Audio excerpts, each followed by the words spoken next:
In your physical brain, there is a nodal point, a nodule, that you refer to as the pineal gland. This is, in many ways, accurately represented by your society, by those who have recognized that they euphemistically call it the seat of the soul. What this means is, it is the interface. It is the neurological, neurochemical interface that allows for the translation of higher vibrational information into the brain in such a manner that then physical mind has access to it and can use that information to create a physical experience. How does this work? I will tell you. Thank you. The idea is that your pineal gland creates certain neurochemical transmitters. Primarily among them are what you call dimethyltryptamine, serotonin, and melatonin. The idea is that dimethyltryptamine is the primary one. It is vibrationally keyed to receive higher frequency vibrations. When those higher frequency vibrations, in a sense, are, shall we say, directed at the brain by the higher mind, directed into the brain, the pineal gland regulates the quantity of dimethyltryptamine, what you have euphemistically called DMT in your society, which is naturally produced in the brain, and it regulates the amount of that dimethyltryptamine that is appropriate for the reception of that information and the amount that is appropriate for the focusing of the physical mind in physical reality. So let us be clear about what is happening here. The pineal gland regulates this molecule and its vibration to determine exactly how and to what degree you are or are not focused in physical or non-physical reality. It is the gatekeeper.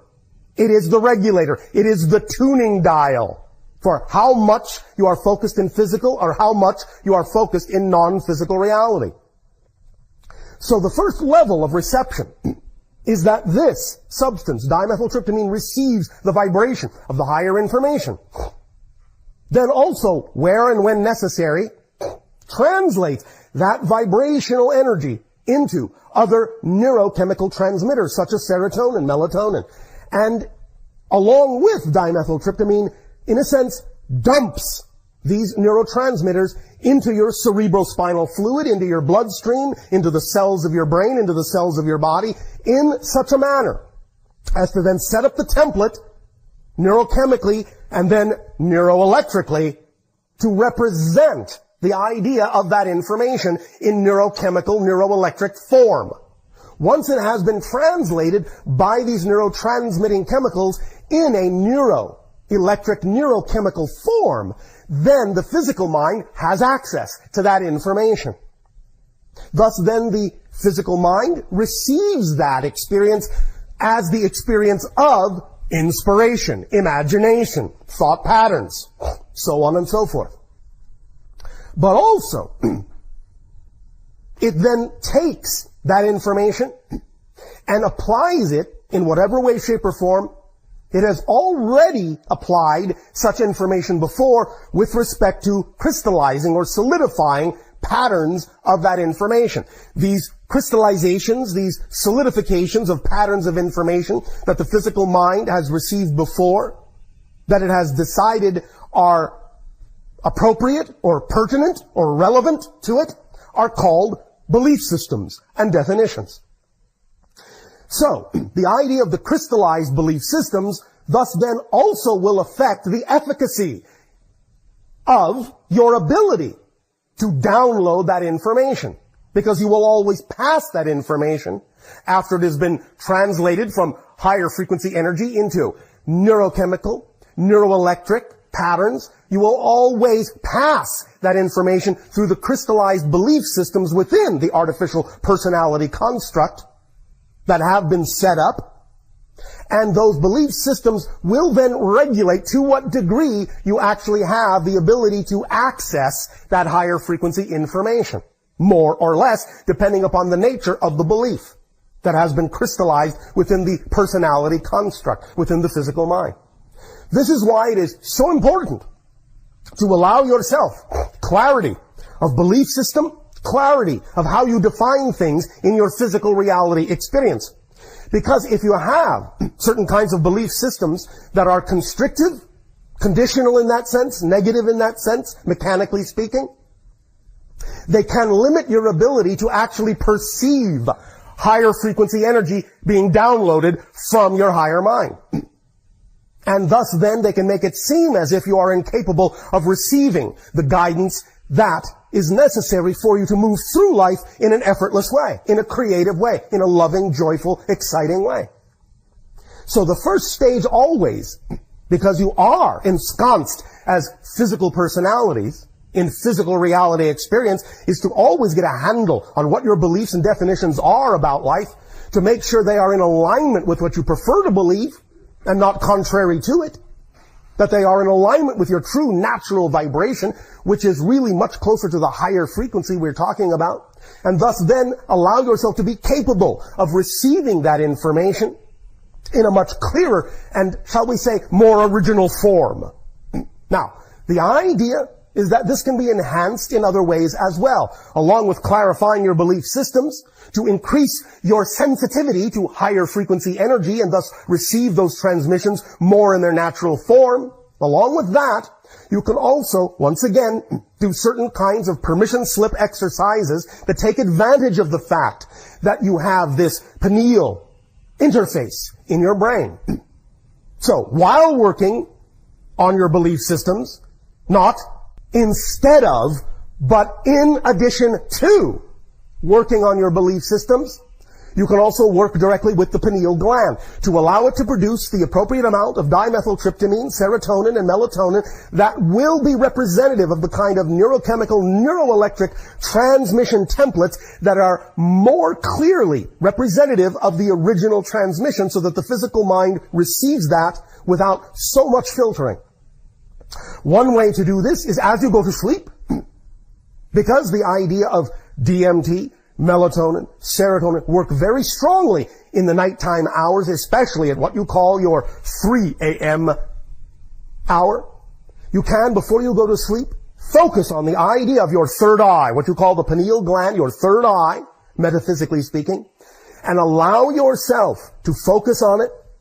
Allow yourself to feel the idea of that neurochemical being produced by that pineal gland, the regulator. Allow yourself to see that little nodule, or feel that little nodule, or hear that little nodule. However it works for you, relaxing and producing the appropriate amount of these neurochemical transmitters that will allow for more clarity in opening up those interdimensional windows, to allow you to perceive more purely the higher frequency energy that is being downloaded to you by your higher mind all the time. And thus then, by focusing on that and allowing it to produce the appropriate amount necessary for clarity and balance between the non-physical and physical realities that you are experiencing, you can bit by bit, either quickly or slowly, whatever is the appropriate rate for you, begin to feel more and more inspiration coming, more and more imagination working, more and more of your inner vision opening up with clarity, with brightness, with brilliance, with color. And you can begin to work more smoothly in conjunction, in a relationship with your higher mind. Remember this also about the idea of downloading. We hear often many of you asking, in a sense praying for, wishing for, asking for. Sometimes some of you will come to us or other beings or entities and say, "You have my permission to give me information." Well, yes, we know that. We are always, creation is always sending all that it can send. If you feel you are not receiving, it's not because it's not being sent. It's because you are interfering with the reception. So the idea is that if you want to receive more, become a better receiver. And you become a better receiver, a clearer receiver, by being willing to trust that that information is there to serve you, by clarifying your beliefs, by getting in touch with the idea of how those neurotransmitters are structured in your brain, and trusting the higher mind knows what it's doing as a guide. Will letting go of the guilt allow me more access to my third eye? Of course. Do you think that guilt is part of the idea of opening up your third eye?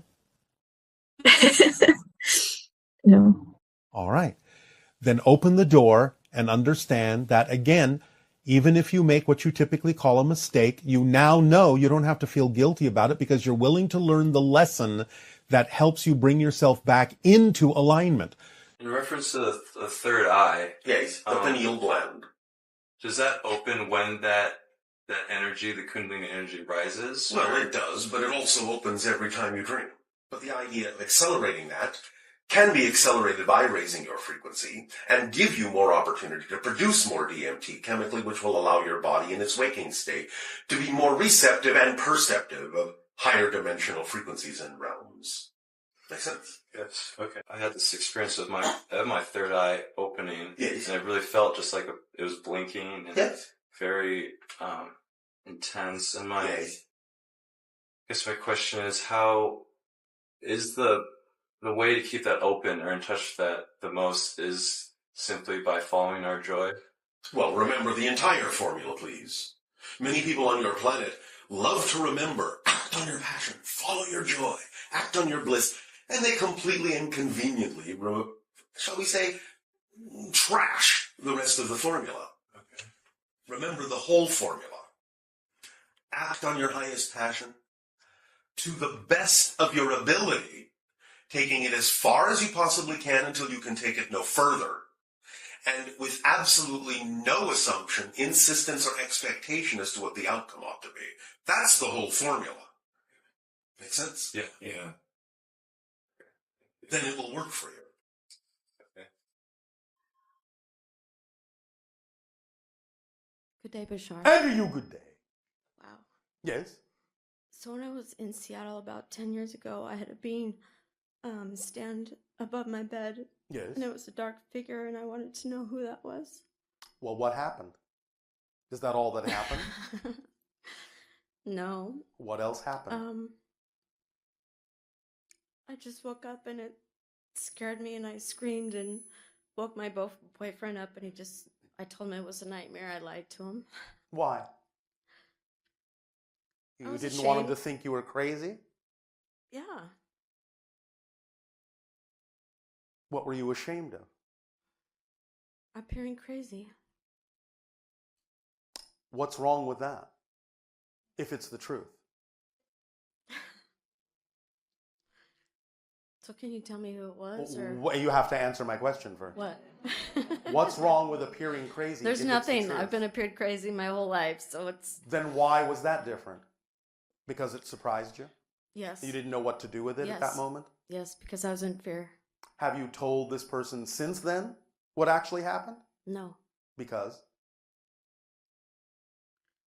He lives in another state. He's married, got kids, and So it's not relevant for you at this point. right. All right. But what do you want to do with this? Where do you want to go with this? Besides knowing who it is. I guess I don't have to go anywhere. Beg your pardon? I guess I don't have to go anywhere. But do you prefer to? Do you Yes. prefer to explore this? Yes. How that's deeply? That's why I'm How talking about deeply? it. Not. How deeply? I don't know. Does that mean you're scared of going deeper with it? Yes. Because what do you think will happen?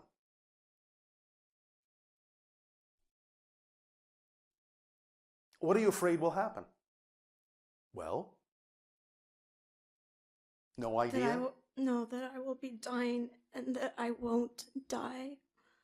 That you will be dying, but you won't die? Is that I'm what not. you're saying? I'm not afraid of death. I'm afraid of dying. Why? The pain. Who says that dying is painful?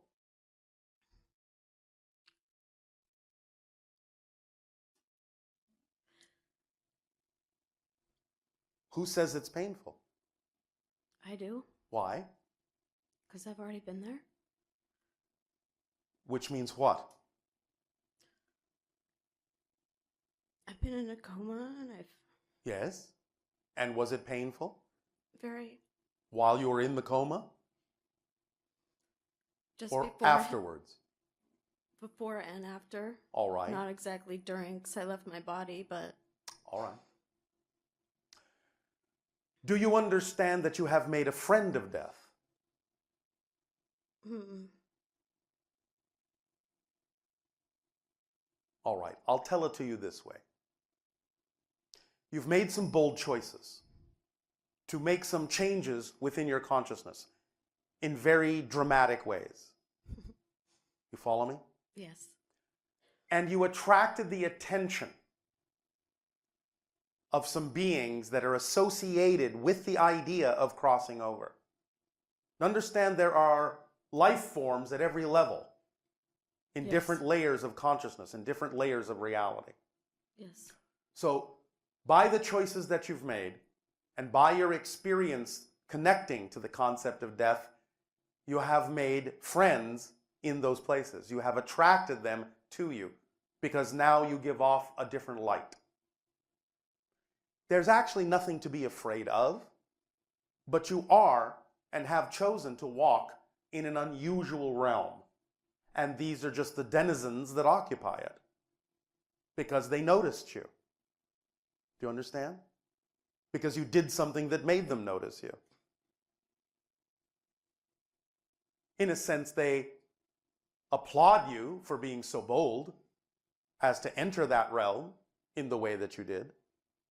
And this can lead to some very deep understandings of the connections between what you call physical reality and non-physical reality, life and death.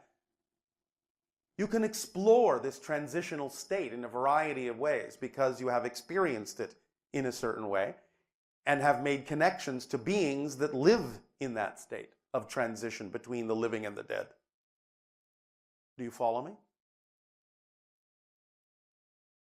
When you say beings in the transition, I'm thinking of like so many. I don't know. Yes. What? I'm thinking of angels, demons, No. spirits. Well, spirits in a sense, yes. But There's not so the many- idea of the angels and demons. These are outdated ideas in the way that your people usually express them. Yes, I was trying to be generic. But these people, these beings that exist in this transitional state, are simply a different form of life. But they are connected to the idea of the transition between life and death. It's simply their nature. You have referred to these beings by a variety of names. One of them is the Mothman. Do you understand? I've heard of it. They are attracted to the light that is given off in the transition. Some of you term this the tunnel of light.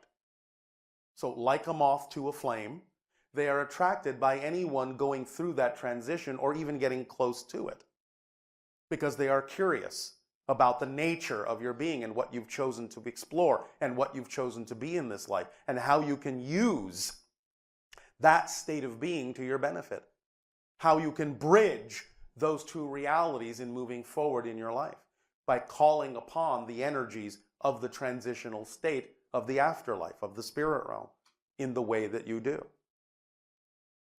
Are you acting on your highest excitement in life? Are you doing what you would prefer to be doing? Yes or no? I just started 3 months ago. To do what? I've been exploring and absorbing everything I can. About? Well, Exploring and absorbing is fine. What do you Yeah. want to do with what you're exploring and well, absorbing? I like the idea of joining art, God, and medicine together. Very good. So I'm trying to figure out a way to. All right. Are you having any fun with this at all? Yes. All right. Do you understand that you can actually tap into those beings for help? Mm-mm. There's nothing you have to be scared of.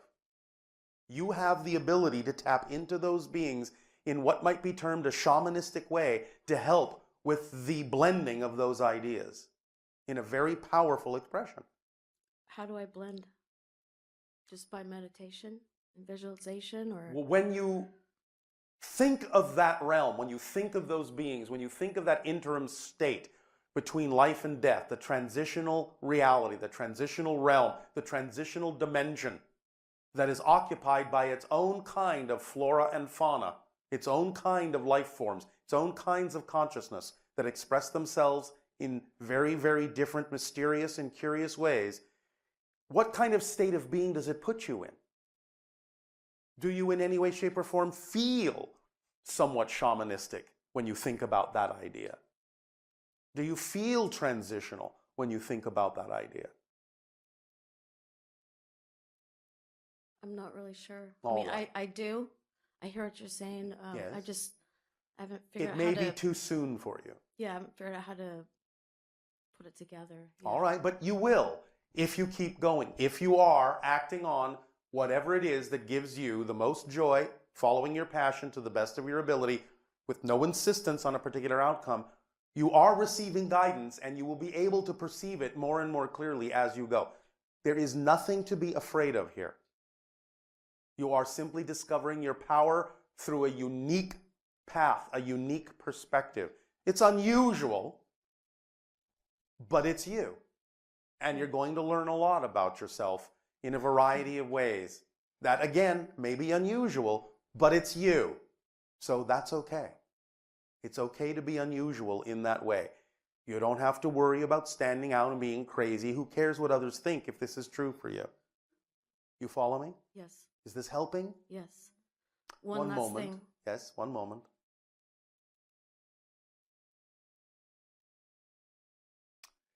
Is there some particular kind of image that you're attracted to? A symbol, an image of something? A circle. Just the circle? That's it?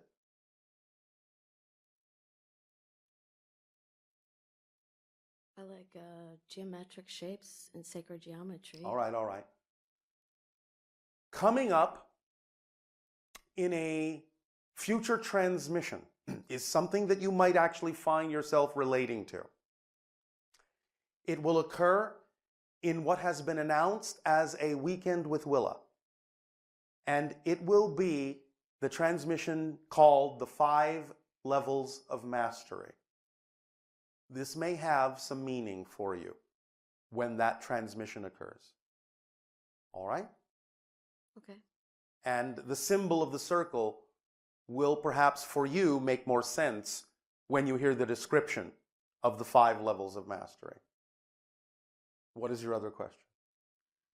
I was sitting in a coffee shop one day, and I was doing some book work with the teacher, and the music on the speakers, they sounded beautiful. It sounds like angels. Yes. And then it was like, sorry, I keep choking up. That's all right. You are releasing. Remember, as we have said, when you are letting go of old fears, fear-based beliefs can actually cause chemical constituents to form in the body. And when you let them go, you have to literally wash those chemicals out of your body, which is most often done through your tears. So those are tears of release. Do you understand? I understand. Don't be afraid. You are being guided. So, angels, yes? So that Yes. the music sounded like angels, and then the air got really quiet and still, and I felt connected with everyone. Yes. That wasn't even the magic part. The magic part was I looked outside the window and I saw snowflakes falling down. Yes. And there's not even a word in my language that can describe it, but the best way I can is by saying I saw the purpose Yes. in every snowflake Yes. that came down. You allowed yourself to expand your senses to see the interconnectivity of all that is and understand the unique and beautiful purpose of being unique, of everyone being a unique expression, and that your purpose is to fully be that expression, which you are now beginning to do in earnest on your journey. Yes. So, you all will be guided. Do not worry. You have friends in high places. Yeah. Does the word sage attract you in any way, shape, or form? I'm surrounded by sage, and I use it to smudge my house. It will take on a slightly different meaning after you understand the upcoming transmission of the 5 levels of mastery. All right? Okay, thank you. Thank you, Snowflake.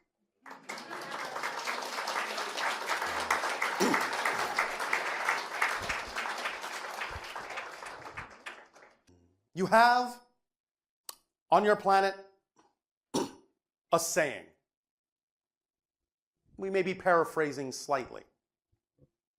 A snowflake's chance in hell. However, a perfect snowflake can quench the fires of hell itself.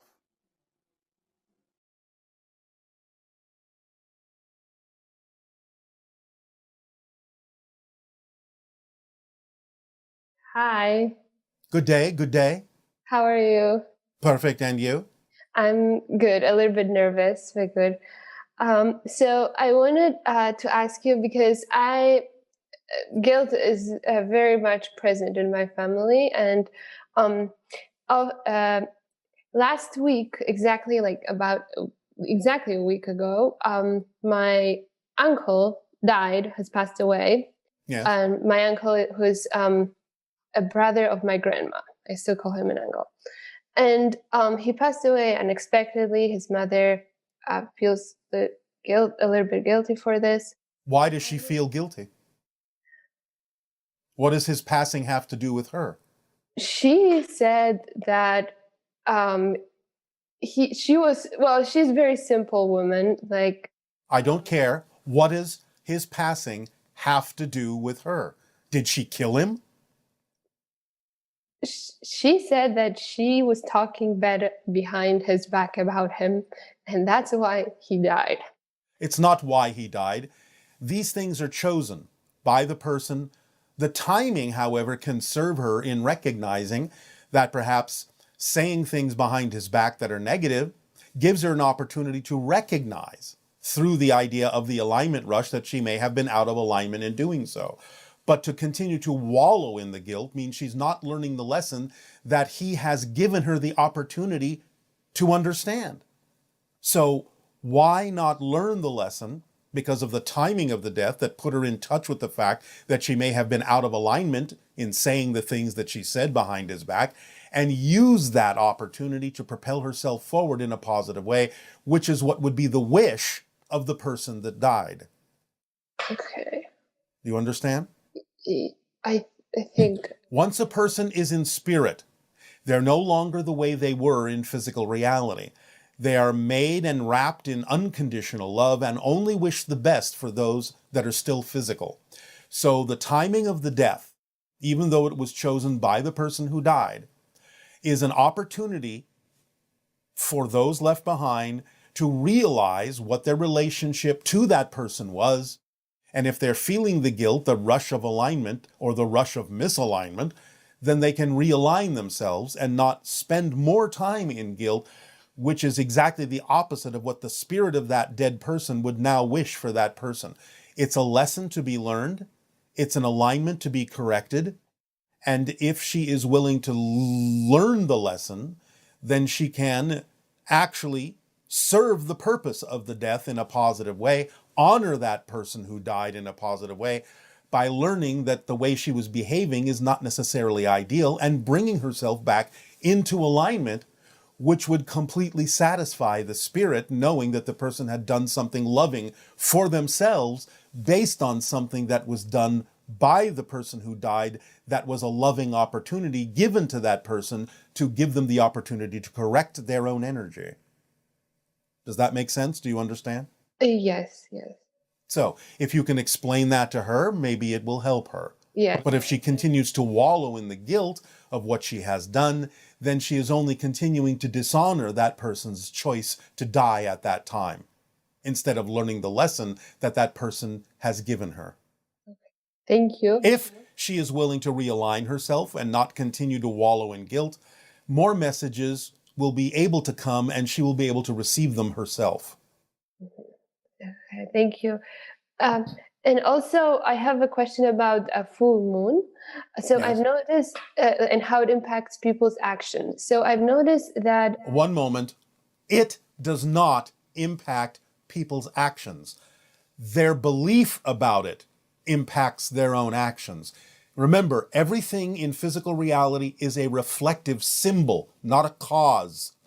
It's a reflection of what's already going on in your consciousness, a reflection of your belief systems to point out to you what kind of belief systems you have.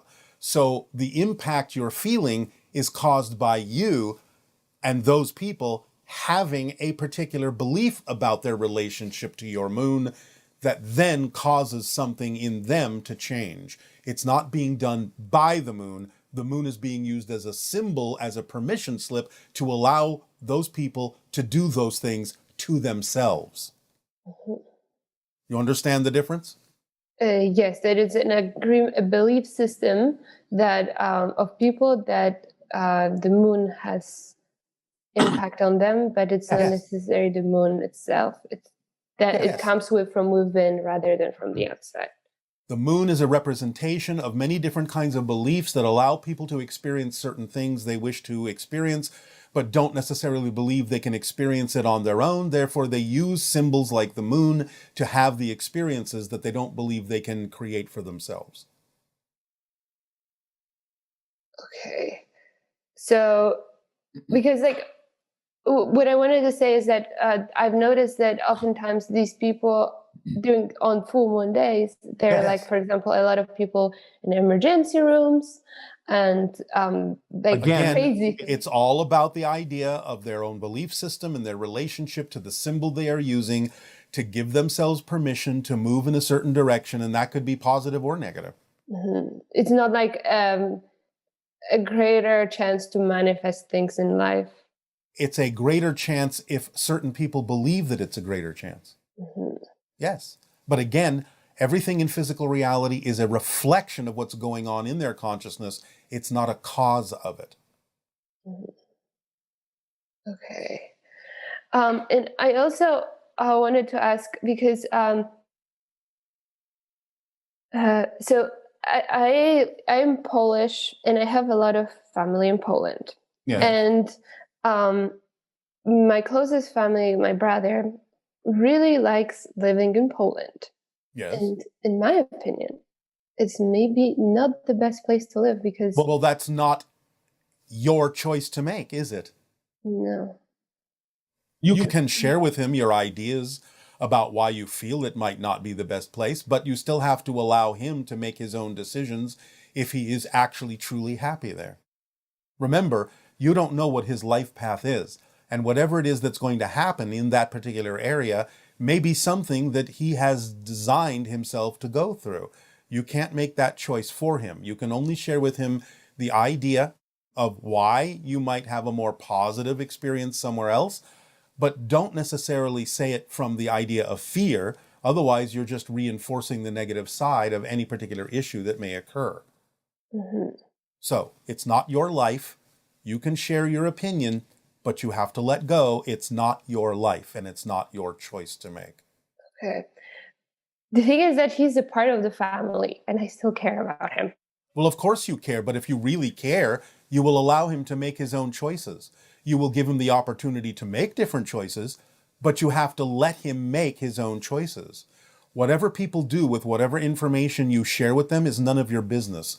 So if you really care for someone, you will let them make their own choices after you have shared with them the option of other choices they can make. Because again, you don't know what his path is all about. Mm. Just because he's a member of your family doesn't mean you know better than he does. Even if what he knows is unconscious, doesn't mean you know better than he does about what it is he needs to experience to learn his lessons in life that he chose to learn. So be loving.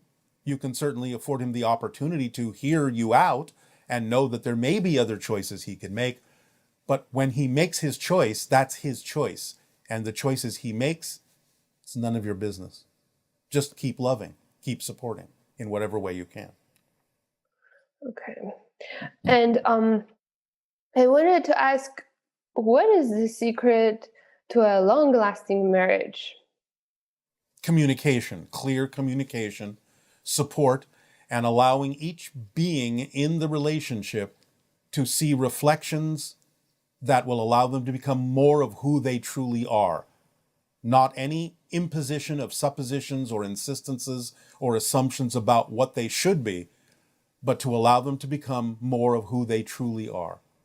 And that happens through support and clear communication, investigation of deep belief systems, why people choose to do what they choose to do, to understand each other and support each other in ways that allow each of the people in the relationship, again, as we said, to become more of who they truly are, to find their self-empowerment. Would you say that patience might have something to do with it? No patience is required. The only reason you require patience is because you're being impatient, because you think you know better than someone else and they're not doing what you want them to do. Thank you. And I have a little anxiety. Like, for me, place where I live is very important. And I have a little bit of anxiety when it comes to making a decision which city to live in. And it's Why? Why do you have anxiety? Do you not have the capability of simply being attracted to something that you love, that you enjoy? Well, what's the anxiety about? There's always the fear of like making the right choice, losing something. You will always make the right choice, even if it's the wrong choice. Because synchronicity, if you allow synchronicity in your life, will show you where you actually need to be. So even making what is not the correct choice will allow synchronicity to turn you around and provide opportunities that will take you to the correct choice. So you can always rely on synchronicity to be your guide. So again, don't heap judgment upon yourself for making a choice that may be out of alignment. If you trust synchronicity, it will show you the way. Okay. So there is really, because my fear was like, oh my God, I'm going to lose all the people that I know here when I move. Well, that's going to happen if you relate to that in terms of fear, because then you're creating it to happen because you're afraid it will happen, which is the same thing as manifesting it. So again, if you understand that all the important things that are relevant for you in life will not go away if you simply follow the flow of synchronicity, then you'll be fine. And if something does go away, then it needed to. Okay, so just focus on the positives and that everything works out for me. Why not? Why not? Why make any other choice? Even if something happens that you don't prefer, you have to know it's got to be there for a reason that can provide you a lesson that you need to learn, and therefore that's a positive thing. That's how you use what you don't prefer in a way that you do prefer. Okay. Yes? Stop worrying and just focus on the positive. It's exactly what we were already talking about. Stop heaping judgment on yourself and just get on with living your life in the best possible way you can, by providing yourself opportunities that you can learn lessons from, which is the whole point of why you are here in physical reality anyway. The process is the point. The journey is the destination. There's nowhere better that you can possibly be than to experience what's happening right now in your life and learning from it. All right? Yes, thank you very much. I appreciate this opportunity. And it is our passion and our pleasure to interact with you as well. Don't be so hard on yourself. Don't be so confident about your lack of confidence. Okay, I'll keep All that. right. Thank you. Bye. This is how it works. Please, please, please, again, understand. We are not giving you a philosophy. We are not giving you an opinion. We are describing an observation of how reality is structured, how it works. This is literally an instruction manual. By following the instructions, you allow the machine to work to your advantage. If you throw the instruction manual away, the machine may work, but you might also injure yourself. So the idea is just follow the instructions. Act on your highest passion every moment that you can. Take it as far as you can until you can take it no further. Do it with absolutely no insistence or assumption as to the outcome. Stay in a positive state no matter what happens, no matter what manifests, because the end cap to that instruction manual is it doesn't matter what happens. It only matters what you do with what happens.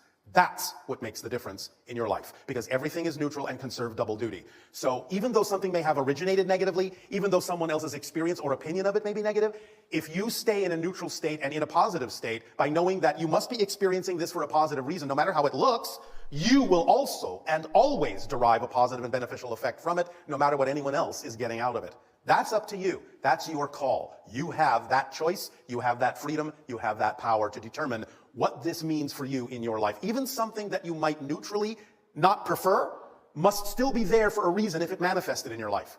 If you stay in a positive understanding of that, then you will be able to use what you don't prefer in a way that you do prefer. It will still give you some benefit. If nothing else, sometimes things manifesting that you don't prefer more clearly delineate the difference between what you don't prefer and what you do prefer, and that's a positive effect.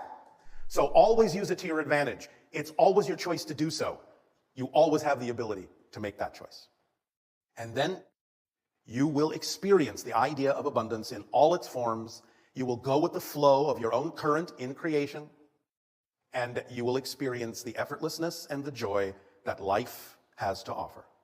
When you have belief systems that create resistance to the idea of opening up to the other forms, you slow everything down by insisting that it can only happen this way, and I can only do this if this happens in this way. Then you're actually slowing down the process by which you might actually have been capable of doing whatever that is much more quickly and much more easily.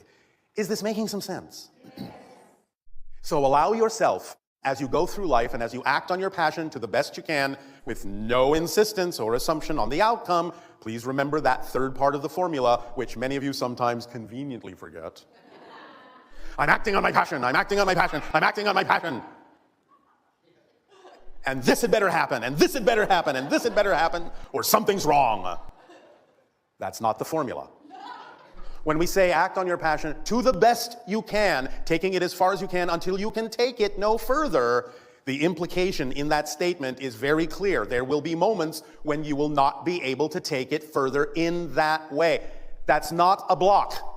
It is an arrow pointing in an unexpected direction that is actually more representative of your true path. Let yourself go with the flow. Remember, sometimes many of you think that the path of least resistance is straight and true and short. Not always. In fact, not often. The idea is that sometimes the path of least resistance may be a very winding path, because it may need to get some experience under your belt. It may need to allow you to have a meeting over here with someone you hadn't met before. It may direct you over here to a bit of information that you require, so that you will have a deeper appreciation when you wind up wherever it is you are winding up by having gathered the things you needed on the way. That path is your path of abundance. The path of least resistance is the path of greatest abundance, greatest synchronicity, greatest allowance, greatest giving, greatest imagination, all of it. The idea being that even though some paths may look very short and very straight, if it's not your path of least resistance, it will actually take longer to travel that path than one that seems longer and winding, because the path of least resistance will offer no resistance. You will be able to move on that path much more quickly than a shorter path that has nothing to do with you, because that shorter path will be full of things that you will experience as resistance to slow you down, to indicate to you it's not your path. So even a longer path may get you where you're going much faster if it is your true path. And this also allows abundance to work more effectively for you in all of its forms, because then you will be in alignment with who you are. When we talk about the idea of being on your path, we remind you that this is just a euphemism. In other words, you're not on a path. You are a path. You are a unique expression of all that is. You are the experience itself that you are having. The idea is that all of your physical reality isn't outside you, it's within you. You are having that experience, you're projecting it within yourself, you're creating that experience within your consciousness. It is who and what you are as a unique representation and a unique reflection of creation, of existence, of all that is. So when you allow all forms of abundance to support you, then you allow yourself to truly take advantage of that particular tool in the kit of passion, because it contains very specific tools that will propel you through life in the most advantageous and joyful way. When you follow the formula of acting on your passion to the best you can, taking it as far as you can until you can take it no further, and you do this with absolutely no insistence or assumption as to where you're supposed to wind up, as we have told you before, you open up that kit that contains the driving engine of your life, It moves you through life very quickly because you are so excited to do what it is that excites you. You find the energy, it comes to you. It becomes the organizing principle of synchronicity. That means it brings you the opportunities that contain the highest excitement in the order in which you need to act on them. And whatever it is you didn't have time to do at the end of the day when you're excited about going to sleep, you didn't need to do that day. It is that organizational. It also is, as we have said, the path of least resistance that allows you to flow through life very rapidly, very effortlessly. It is the path that connects you to all expressions of your excitement in life, because there may be many. But it all interconnects. And if you follow that thread of excitement, you will see how they all interrelate and interconnect to get you where you need to go. Notice I keep saying where you need to go, not necessarily where you want to go, because that can sometimes be misleading. There may be times when what you want and what you need may be synonymous, but very often when you hold on to negative and fear-based belief systems, and sometimes you make choices out of desperation or fear, even unconsciously, what you want or think you need by wanting it is not necessarily what you actually need to be fulfilled. But to be fulfilled, you will be given everything you need, because that's another tool in the kit, is it leaves nothing relevant for you out. It is a complete kit. It contains everything you need. It is designed vibrationally for you. It's your path. You are the path. It's your frequency. That's what passion is. It's your frequency being experienced in bodily form as a sensation. And it is the translation of your higher mind's language to you. The higher mind speaks in energy. The translation, the way you experience the higher mind's language, is through the sensations called passion, love, excitement, creativity. That's how it translates in your body. When you respond by actually taking an action on your passion, you are responding in the language of physical reality, which is physical action. Because you can sit and think about it all day long. You can ponder it, you can wonder about it, you can give it lip service, but it will never actually be a response to your higher mind if it doesn't actually come through the physical actions you take. So the idea is that when you do take the physical action, you are demonstrating to your higher mind that you recognize that the passion is who you are, you're willing to act on it, you are committing to act on it. That's a response the higher mind understands from the language of physical reality, and therefore it will give you more to be excited about, and more to be excited about, and more to be excited about, because you're willing to act on the excitement, and act on the excitement, and act on the excitement. If you're not acting on it, why should the higher mind send you more passion, more excitement? You're not doing anything with what you've already been given. You have to get the cycle going. You have to get it running and keep it running by constantly acting on that passion. And therefore, you're having that conversation, you're having that dialogue with your higher mind, and you're acting as a whole person. Half in spirit, half in physical experience, the whole person working together in concert, in a partnership. So, the idea then is that the kit of excitement, the kit of passion, also contains the reflective mirror that reveals to you anything that might be out of alignment in your belief system with your passion, so that you can identify it, see why it's there, realize it has nothing to do with you, realize it's out of phase with your vibration, and let it go and add that energy back into your momentum, into your excitement. But the idea of discovering something that doesn't excite you, that's part of your excitement. It's not a block in your excitement. It is part of your passion to find out what beliefs are not part of your passion. Because then you are clarifying, accelerating yourself in that way by stripping away all the things that don't belong to you. Please remember, your own baggage weighs nothing. If you feel weighed down, you're carrying someone else's bags, someone else's beliefs. Your parents, your friends, your society, your schooling, wherever they came from, if you feel weighed down, that should be your first clue that you're carrying around baggage that doesn't belong to you. Drop it. And you will feel much lighter and be far more vibrationally receptive to all the different forms of abundance and support that are capable of coming to you in your life as the path that you chose to be. Does this make sense?